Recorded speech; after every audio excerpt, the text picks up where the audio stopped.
First name's Donnie, last name's Glover. Entered the winner for the long haul, baby.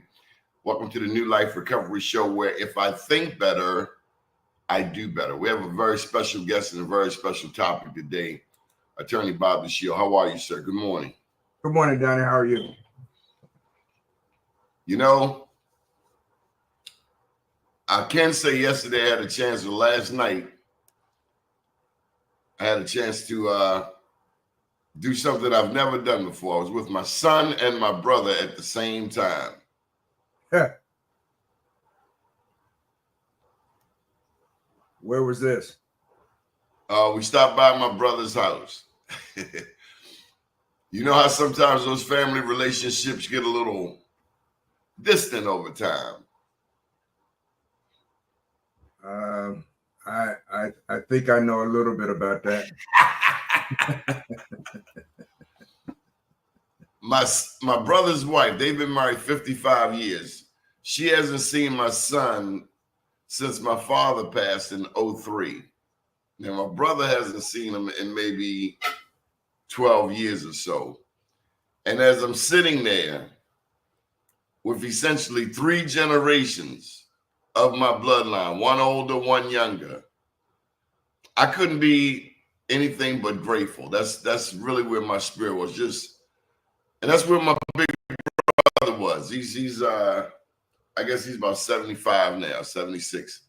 And he was just grateful. And then we pulled in a picture of my mom. She's been gone for 39 years. Mr. Bob, you went through a tragic loss this week. Tell me about it.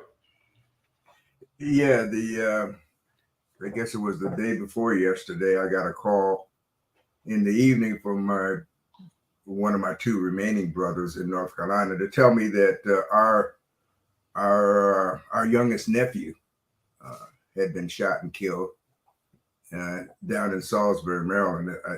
He was our sister, who passed many years ago, had 3 boys.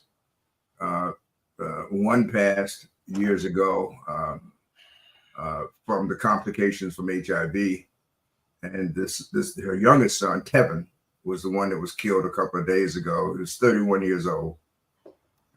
All I know at this time is that it was a shooting. I understand there were a couple of people shot.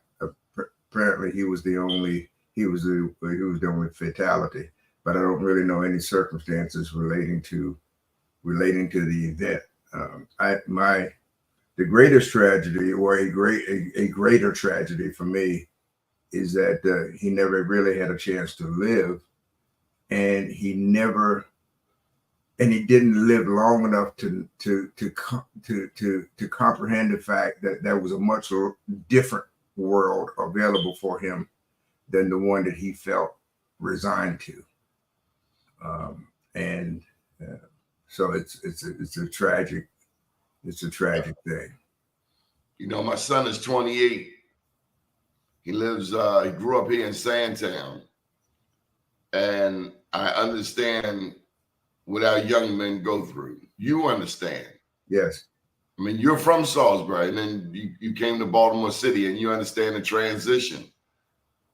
Like in this neighborhood now, Sandtown, you wouldn't believe how many non-Black addicts are in this community now since Freddie Gray. Before Freddie Gray, you see nothing but Black people chasing the thing. Now we got people from all area codes. Why is that? Fantastic. It's a free fall. The police have taken a knee since Freddie Gray. It's acceptable now.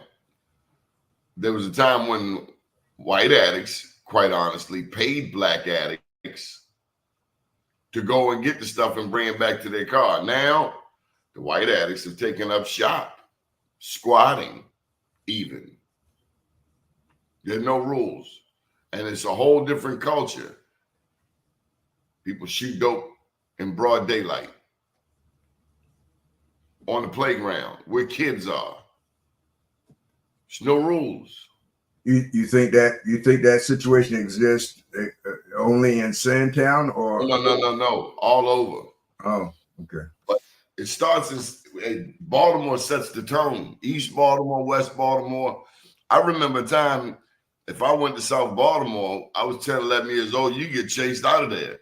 You go too far deep into Carroll Park, you get chased up Monroe Street, at least to Wilkins Avenue. Mm-hmm. Couldn't go down to Fort McHenry. It was real segregated. Now they say that drugs and music bring people across color lines. Hmm. But it also brings with it a violence. I mean, there was a drug dealer around the corner about 5 years ago. He caught 10 to the dome. Broad daylight. Trying to expand too far. The violence, I mean, I can just look out this window. I don't need cable television. I can just look out this window, and on any given day, something might happen. Not typically, but it can happen.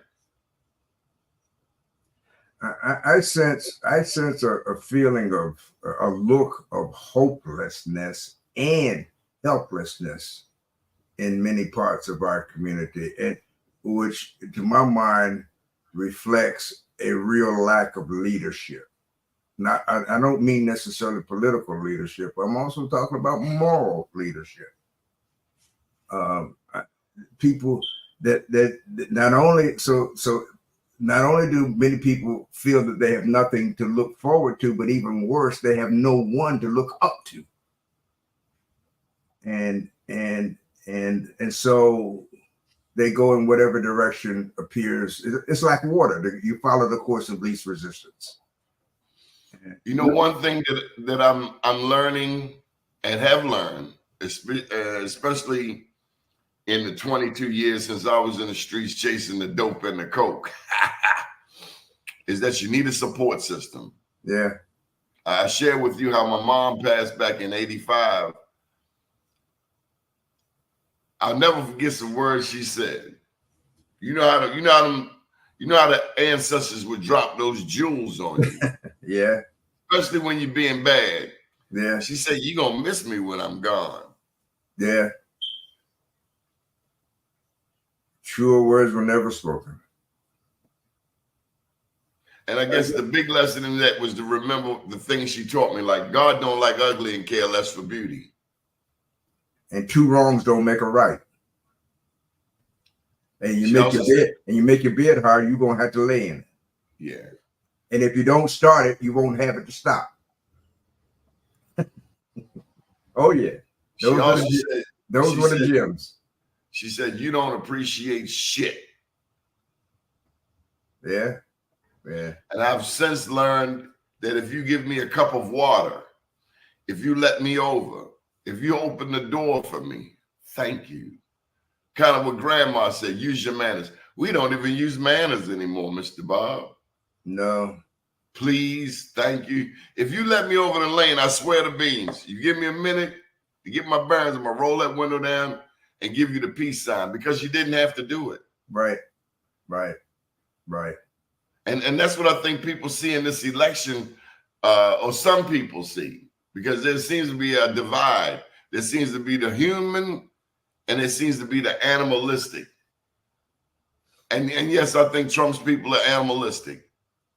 You're calling people names. You're degrading women. I mean, I've never seen grown men so intimidated by a woman. I mean, well, like I said, Kamala has a double whammy.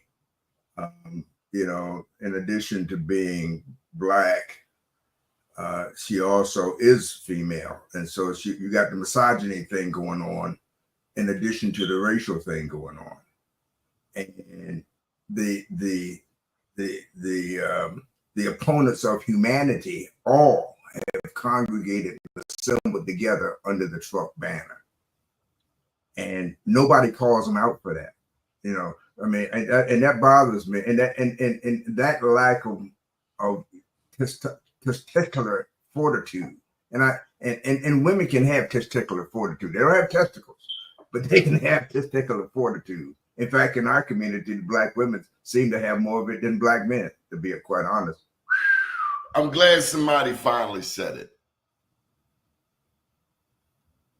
Yeah, all you got to do is look around. All you got to do is look around, and you know, and Kamala and her advisors who still move, who still operate from the point of view of let's not say or do anything that will too greatly offend white folk, won't allow her to tell the truth. They won't allow her to talk about the Oath Keepers or the Proud Boys or the KKK or all those similar degenerates who are all assembled together in the Trump camp. You can call them a fascist, you can call them anything you want, but you can't call them a racist. You can't talk about the people. You can't talk about the deplorables, as Hillary referred to them, because that's off limits. That then you're playing the race card. Now, I read an article last night that exactly pulled the race card. White males are finally getting a taste of their own medicine, and they don't like it. And my thing is, you know, Mr. Bob, one thing I know about you is that you're fair. And I think you will agree with this. Don't give it if you can't take it. Yeah. We live in a nation of people who can give it, but they can't take it. Yeah, because their assessment of what they would take, what they can take, is greatly exaggerated. We don't know what strength is, and we certainly don't know how to measure it. We still live in a time we act like that the outcome is going to be determined by who's got the fastest draw. Like it's going to be settled at the OK Corral at sundown or sunup, whichever the case may be. We don't know what strength is. The idea, you know, I told somebody yesterday, we fight as a community. I'm talking about black people now. We fight to sit at the table, the same tables that Jesus overturned. We got to write that one down. That is such a jewel, and we're going to coin you saying it. We fight to sit at the tables he overturned. And we applaud one another for if we think we've got a seat there. But he overturned those tables Fight for a seat at the same table that Jesus kicked over. Right. That's right. And we're going to save that one for a long time. What do you mean by that? And I know it's self-explanatory.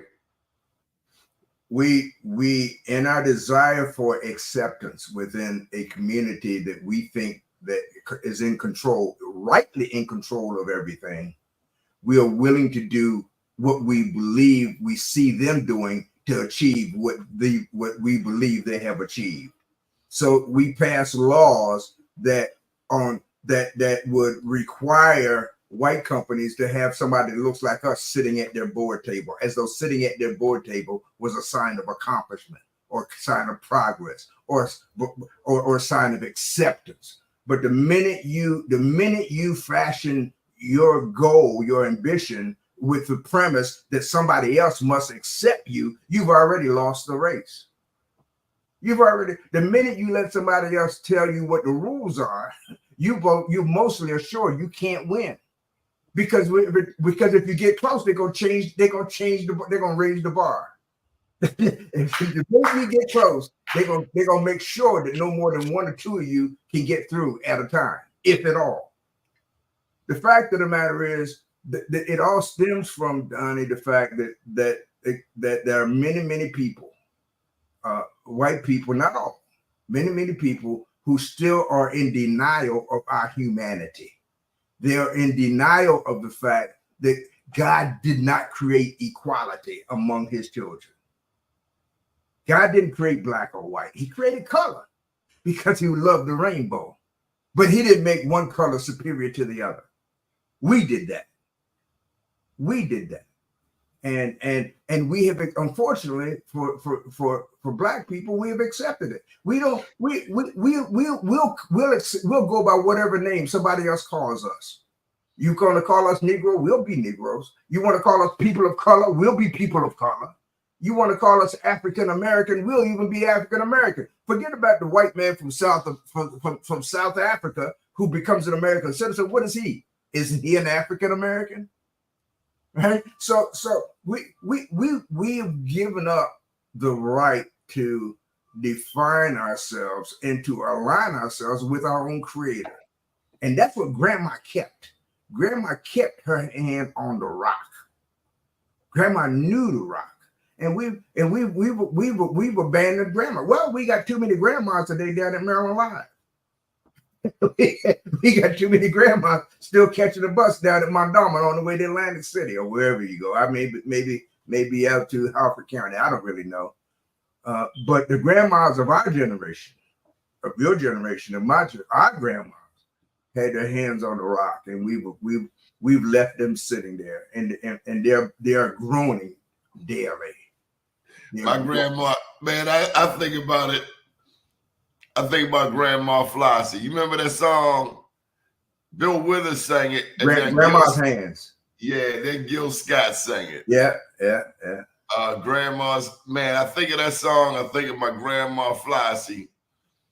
And then I think today, where you got grandmas with tattoos all over the place. And I think, could I imagine my grandma with a tattoo? Yeah. Yeah. No, I can't. No. Grandma was always grandma. No. If you came home with that, grandma would say, boy, use your head for something other than a hat rack. If a bird had your brains, it flies sideways. That's what the real grandma would say to you. She would say to you, 2 wrongs don't make a right. She would tell you that if you make your bed hard, you got to lay in it. She would tell you those things. And she would tell you that you had to be twice as good to get ahead. Now, that's because grandma tried to protect us as much as she tried to nurture us and guide us. Grandma has seen tragedies that we've never seen, and she didn't want us to see. So it's understandable that grandma may have been somewhat reticent to send us off into a world where she feared for our life. She feared that we may be lynched. She feared that we left. She wasn't talking about the police brutality. She was just talking about a world where white men decided when black people could live or die at whim. That was the world that grandma saw. And that's what grandma was trying to. So I don't fault grandma. She did the best she knew how. Yeah, she did the best she knew how. And the fact that we exist means she did okay. How you gonna blame somebody for something that if they didn't do well, you would even be alive today? How you gonna blame them for anything? I don't know if I ever told you this, but 4:00 on Mondays. Now, you've been in Baltimore long enough to know about Channel 45, the real Channel 45. Yeah. When they had Ghost Host Theater on Friday nights. Yeah. But for teeny boppers, weekdays at 3:00, they had Captain Chesapeake. Oh, yeah. I remember him. And I remember I stayed at grandma's house waiting on my dad after school to take me back to East Baltimore. And grandma come in the door about 4:00. But on Mondays, the praying man would be there. And every Monday at 4:00, he'd come in, me and my grandpa, we'd have prayer. And it wasn't just the Lord's Prayer. Oh no. The praying man came in. And when he got down on his knees, me and grandpa, that prayer was going to be I wasn't watching no Captain Chesapeake. That's what I want to tell you. Wasn't no Captain Chesapeake. If you don't catch it before 4:00, once he come in there, you're going to be on your knees for a good hour and a half. And I can tell you that what I learned is that prayer, come on in, that prayer changes things. Come on. Tell me about prayer in your life.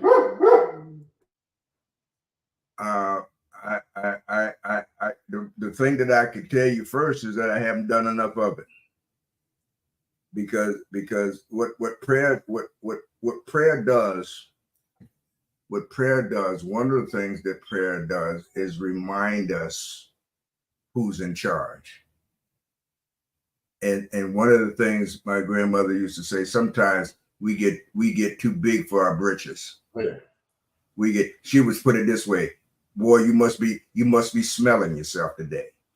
Well, I'm gonna tell you something else Grandma said. Now this wasn't Mondays, because the prayer man, he was gonna pray on Mondays. But when she would come in, now I'm tuned in to Captain Chesapeake, tuned in. Ahoy, crew members, tuned in. Bondy the Sea Monster, all of that. Grandma come in, she walking real slowly. She was up there. She would say, hey, Donnie boy. Now don't you tell nobody they call me Donnie boy, Mr. Bob. She said, hey, Donnie boy. And I'm zoomed in.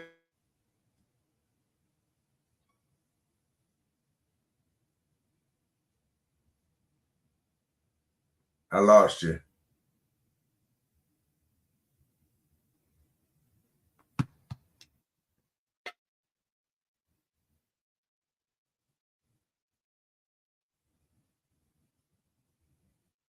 I've lost you. I don't know what you're saying. I'm sure it's something I want to hear, and extremely profound, but I'm hearing only crickets. It's silence.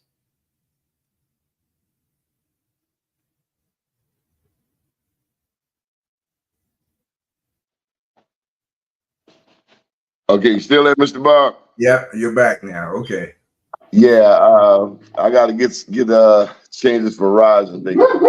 Come on, dog.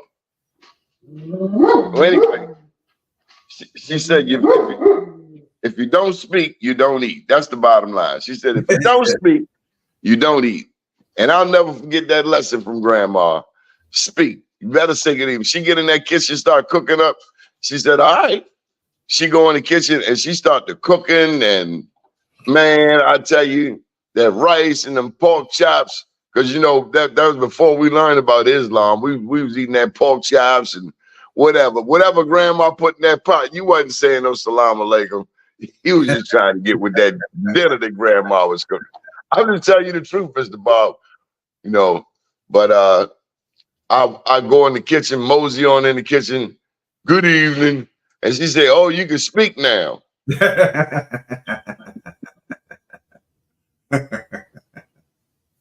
Yeah. You know, one of the things that Elijah Cummings used to say back, you know, we were partners for a good time before he went into Congress. In fact, I was one of the ones, at least, who encouraged him to run back in the mid-90s. He was afraid that Frank Reed, who at the time was the pastor at Bethel Church, was a shoo-in. And my opinion was that Frank Reed couldn't win the election if only Bethel people could vote. But in any event, one thing that Elijah used to say, and I never forgot, and it was absolutely true. He says it doesn't cost you anything to say thank you. It doesn't cost you a penny. And yeah, and that stuck with me, and because no matter whether he meant it or not, he always said thank you, and he was right, because that's what. Now, he didn't invent that. I'm sure he got it from his grandma, and that was another another thing that, you know, saying please and thank you reinforces our humanity. I gotta tell you this. I'm over at Howard University on Friday, and this man says something, and I gotta say it. It's if you're gonna tell one side of the story, you gotta tell the other side of the story. This man praised Elijah Cummings. This man from Howard University praised Elijah Cummings. And he said he praised him because if it weren't for Elijah, Howard University would not have 2 XM radio stations. he said as the transition came in, that Elijah, and I believe he was a Howard University law school grad. Yes. They said they spoke so highly. Now, I used to have my battles with the congressman. Yeah. But on this show right here, I'm going to tell you, they praised him, and they still praise him at Howard University for his efforts on behalf of the school. And it had to do with BET and the Viacom thing and XM radio. And he did something that I didn't know. And so if I'm going to talk smack about him, then I got to tell the good side too. That he created media opportunities for Howard University to not have just one XM station, but 2 XM stations. And you know, Donnie, I did hear his speech though. I did hear his speech about the sharecropper, maybe 1 too many times though. But he was consistent. Yeah, and he didn't it wasn't his, but he picked up on parents' use of Benjamin May's minute speech. We only have a minute, only 60 seconds in it. That was the parent said that. Parent Mitchell said that for years and years, and Elijah picked up on that. Elijah shares something that we all share. But we're at various stages of denial, and that is that we're all just flesh and blood. If we look for the evil or the bad in each of us, we'll find it because we don't have any way of avoiding it. We don't have any way of really eliminating it. So our mission ought to be to look for the good in one another, not for the bad. The bad will be there, and we'll be judged on it. But we're not the judge. But look for the good. Look, because it's the good. Real positive change only comes from intentionally positive action. Doesn't come by accident, doesn't come by happenstance. It's not coincidental. It's planned. It's envisioned. And unfortunately, we lost our leadership when the civil rights era came to a close. In fact, the civil rights era came to a close because of lack of leadership. Because it never confronted the real issue that in the minds of too many white folk who are still in charge, we're no more than 3/5 of a man, 3/5 of a human being. And so when we talked about discrimination, there were many white folk who had no idea what we were talking about because they loved their animals, they loved their pets. They treated them fairly. They made sure they were fed and clothed and had a roof over their head. So what more could we do for you? I mean, after all, and so we applaud decisions like Brown v. Board of Education. And at the time, Donnie, at the time, I understand how the conventional thought was that was progress. But you don't make progress by kicking the can down the road. All that does is get you closer to the edge of the cliff. Sometimes you got to stop and stand your ground, so to speak. You got to stop and define for yourself who you are, whose you are, and say, I'll go this far, but no farther. So let me ask you, is that what Kamala has done? And a very interesting point was made on WEAA last night. Yeah. That they reminded us of how Kamala got in the race relatively late. Do you think she's made enough progress to win?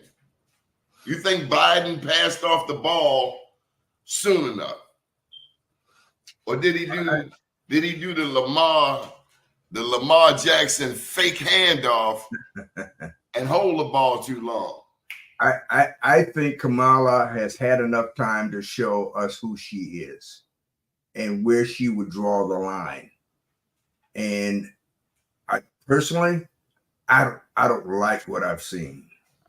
I'll be quite honest with you. Hey, but it wouldn't matter because there's no power that I know of on earth that would make me support Trump. But at all.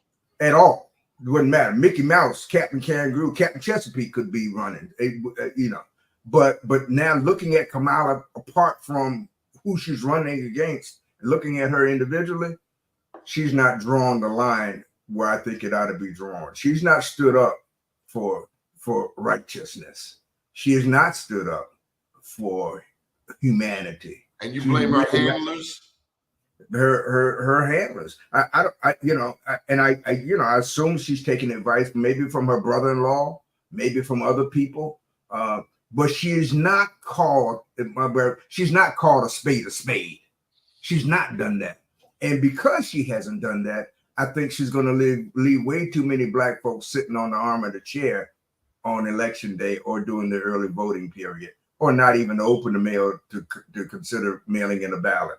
You think she needs a I have a dream moment, huh? Yes. I think she needs a dream. She needs an inspirational moment. She needs to speak to the hopelessness in the minds and hearts of the average black person, and she hasn't done that. She's got the never Trumpers like me. She's got the elite, the intellectuals, the academia. She's got the fraternities and the sororities. She's got the urban leagues and the NAACP, but she don't have Joe Black. She don't have Joe Black. Joe Black is still sitting on the arm of the chair. If she's lucky, he may have been cajoled into falling over into the Trump camp because he don't really understand what strength is. He don't know who the enemy really is. He still thinks you can make a snake into something good. Do you think a lot of women are going to vote for her, but they just won't make any noise publicly? I think she will get, when you say a lot of women, I think she will get the majority of the female vote, certainly among black women, and I think she'll get a substantial portion even among white women. But I think that, and don't get me wrong, I think that even as things stand, she can win, but it shouldn't be as close as it is. It shouldn't be as close as it is and it wouldn't be as close as it is had she done something inspirational for the black community, for Joe Black sitting on the arm of the chair. And let's go take over to this Trump character. Shouldn't he be locked up in jail somewhere? I mean, they locked up P. Diddy on some stuff he's been doing for 20 years. Well, not that he was there alone. I mean, they got a whole list of people who were there with him, not excusing it. And I don't think I'll ever buy another bottle of baby oil in my life. Yeah. Well, Donnie, you got to understand that the genie that Trump let out of the bottle and allowed to have free reign was that, hey, white folks, yes, we are superior. And it's okay to say that. It's okay to act like that.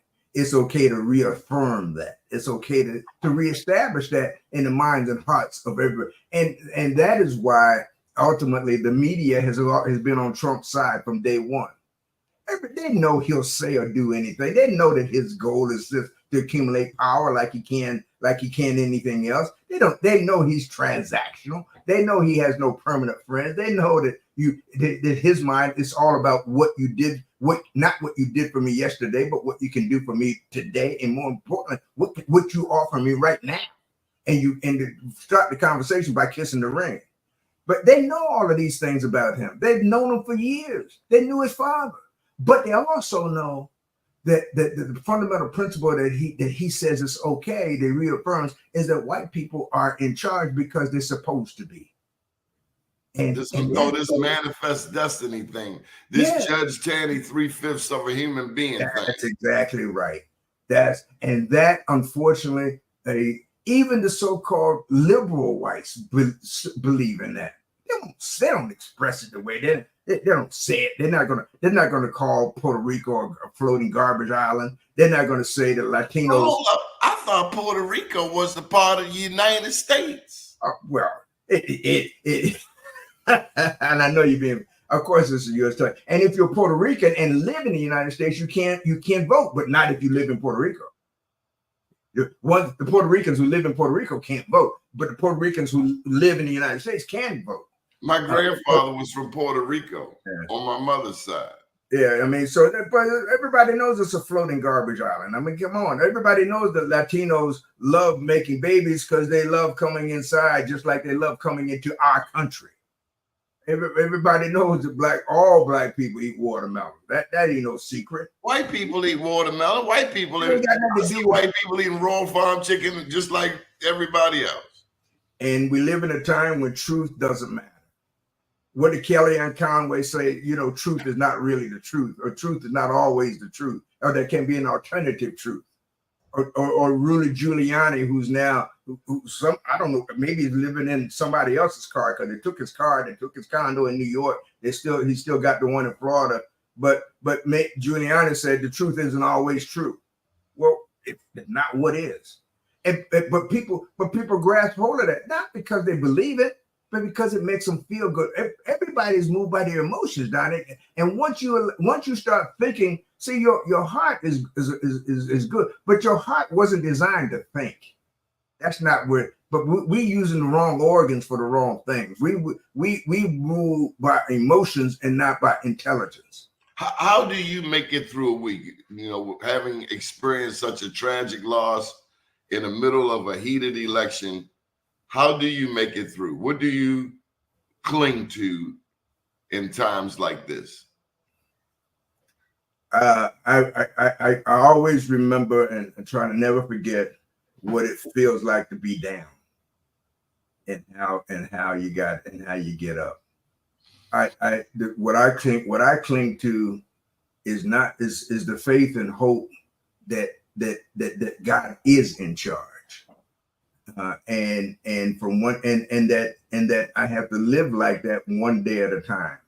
So what happened yesterday doesn't control what I do today. And he tells me, don't worry about tomorrow. Have faith in me today. And it is day by day. It is absolutely day by day. So you reflect back on the lessons from the good book. Yes. Yes, and people say, well, you know, I read a book now, How to Make a Negro a Christian. Christianity and belief in God are not necessarily the same thing. Say that again for the people in the back. Christianity and belief in God are not necessarily the same thing. Because I know there's a few deacon or deaconesses that chase me about it at church. Oh, you got to go in this, all these rules. I went to a noted preacher's church one time, interviewed him before the sermon, and just before the sermon, he went in to set me down. Big, humongous mega church. And as soon as he sits me down and go back to his office, the ushers come over and say, you can't sit here.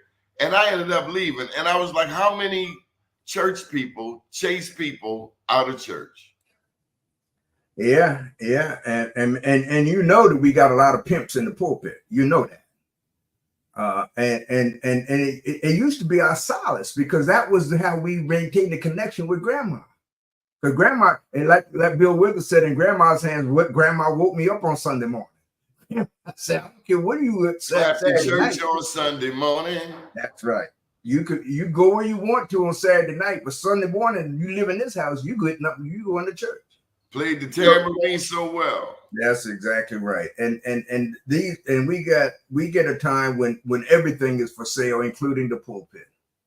Used to issue out a warning. Scotty, why you run so fast? Might fall on a piece of grass. The snakes are in that grass. Yeah. But I don't have grandma anymore. Well, but we do. We do have grandma. The world would tell us that grandma is irrelevant today. But if you want to get through this world, you better hold on to grandma. Grandma left a mark. Grandma's in our hearts. The same place where every good thing that we ever have, where the good spirit is. That's where grandma is. The fact that we and I can have this exchange means grandma's still alive. Yes, sir. And grandma as well. She could take some rice and some gravy and touch it like people just can't touch it today. I don't know what she put it. Might have just been salt and pepper, but they put a measure of love in that food. All I know is you throw a little bit of chops up in that pot and some greens from last night. And boy, you couldn't wait to sit at that table. I mosey on in the kitchen. Good evening. And she would say this, Mr. Bob. Oh, you can speak now. Yeah. Grandma go in there and wash your hands and sit at the table and act like you got some sense. Grandma taught us what the real meaning of love and most importantly, and as importantly, sacrifice. Grandma taught us that love means sacrifice. You can't define love without including sacrifice. You can't love without sacrifice. And that means you don't give until it hurts. You give until it helps. You don't give. I asked Grandma one time, I said, Grandma, you pray for all of us? She had about 19 grandchildren, however many was. I said, you pray for all of us, Grandma? She said, I pray for all of you. Yeah. I said, Grandma, you can pray anywhere, even in the bathroom? She said, you can pray wherever you want. Wherever you want, and there ain't no special words. Sometimes, Donnie, and people say, well, how, we don't see this in you. And I say, most of my prayers are only 3 words long. That's God help me. That's most of my prayers. That's the prayer that I repeat most often. And it's only 3. God help me. And amen. Amen. And thank you. And thank you. Yeah. Because people ask me, well, especially when they hear things about my nephew, he got killed, and my brothers who, my sister who died from HIV and overdose. How did you get out? I said, by grace. How did you escape? Why are you the one? I said, by grace. I said, I didn't decide that.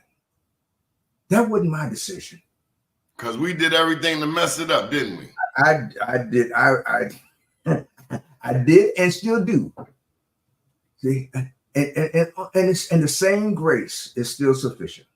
Grace getting what we don't deserve. Mercy not getting what we do deserve.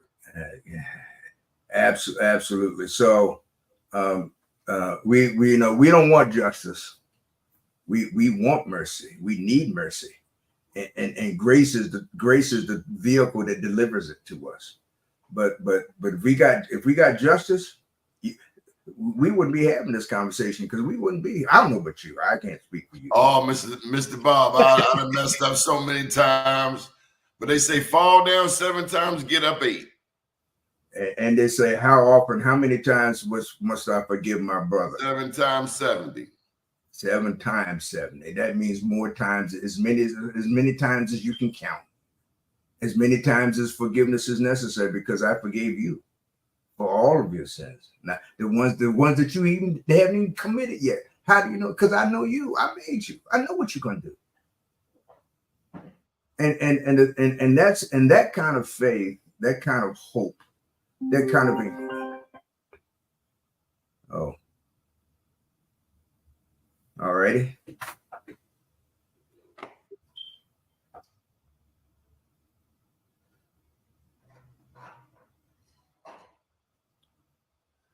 You still with us?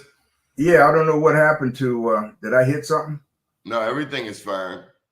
All right. Well, anyway, yeah. You don't need to see my face anyway. So yeah, that kind of. We see you. Everything. You still there on camera? Oh, okay. I lost your camera then, but I'm not even going to try to find it. So yeah, it's faith, man. You can't make it. I mean, from at least I don't think we can, from one day to the other without having some faith. But it's not the kind of faith that you can put up on the shelf and say, and store it up. I got enough for the week. It's the kind of, you got to keep going back to the well every day and get a little more to fill that cup back up. The well never runs dry, but you got to continually fill the cup. The cup can run dry if you don't fill it up. And pray. And the only time that you're allowed to fill the cup up is during prayer. God help me. God help me, and amen. That's it. Mr. Bob, we want to wish you encouragement and prayers go out to our brother, one of our brothers who we found out has a sickness, and we pray his healing. We know that's Dr. Z. For those who don't know, that's Dr. Z. and we do pray. We do extend our prayers for him and for the treatment that he's about to undergo, and for his recovery from his illness. And he said, call me up. He said, don't wait. Don't wait to visit. Pick up the phone and call me. Exactly Encourage right. me. And I called him yesterday and he was on his way out the door. I was like, wow, look at that straight. But thank you also for your friendship, Mr. Bob, through good times and bad times. And we just got to get out there and practice, like grandma say, like they say in the church, put the faith in action. Exactly right. Do something, as somebody said. Do something. Do something. All right, I'm going to run. Thank you. Right, top of the day to you. Thank you for listening to and watching the New Life Recovery Show. If I think better, I do better.